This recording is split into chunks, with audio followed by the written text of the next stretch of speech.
Hey everybody, it's Safi and Marco Dish Out on Movies, the only movie review show on YouTube to review movies in terms of food.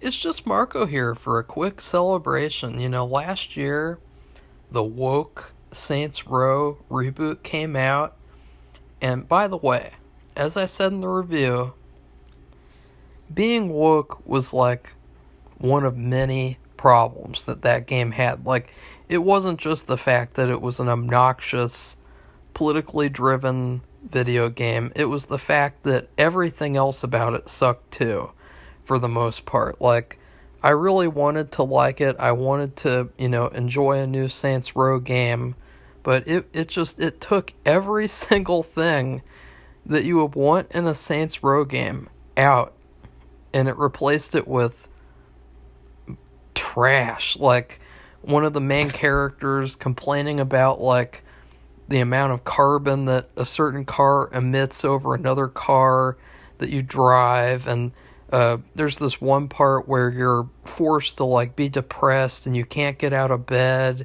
and it just takes like 20 minutes for you to get out of bed, and then you make like a frozen waffle and shit, and it's like, what is this here? And the worst part was the fact that you couldn't save during missions. And so I had to play this mission on a boat several times, because every time I got to the boss fight, I just wanted to take a break. And I had to keep on restarting it over and over and over again. It was so fun. And, that's the funniest thing is that, like, as soon as you start off the game, this is how you knew the game was going to be trash.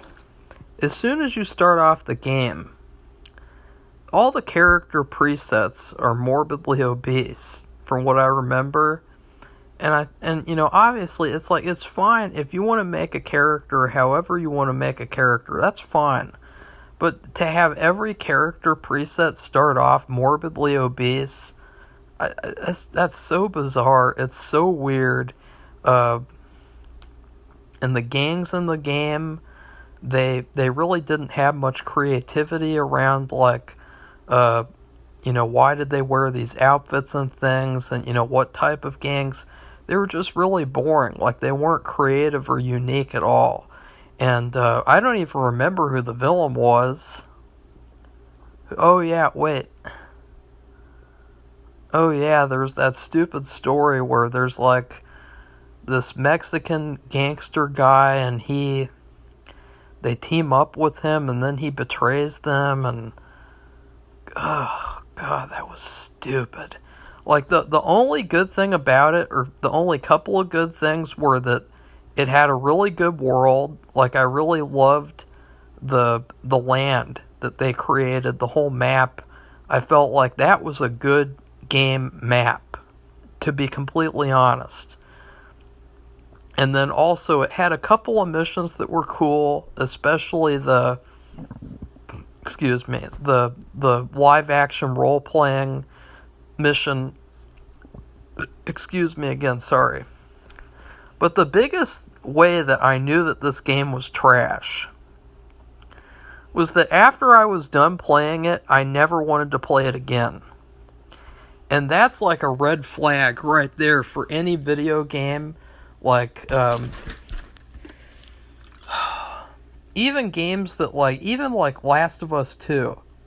I played that game like 5 or 6 times, even though I hated the story.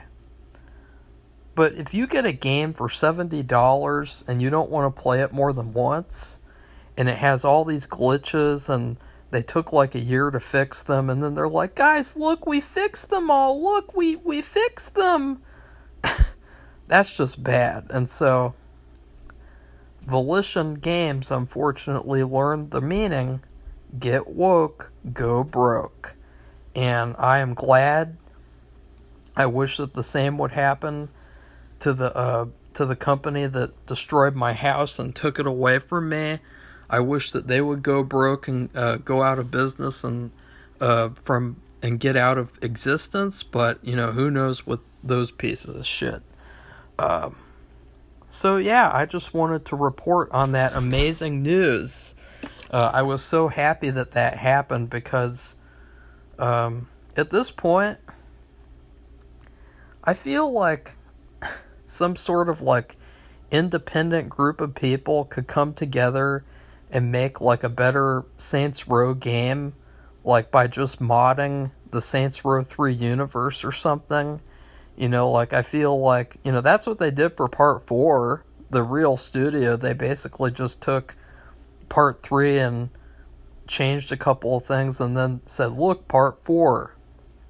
So that's where I'm at with the Saints Row series. It's really sad though, because this was one of the games I played so many times, and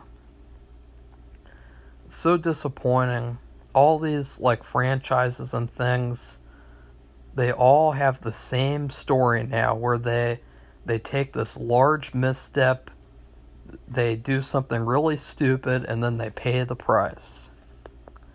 And I feel bad. It's like, I wish we could have a good Saints Row game, but I don't think we ever will again. So please like this video, comment, and subscribe. Goodbye, everybody. See you soon for Dark Winds.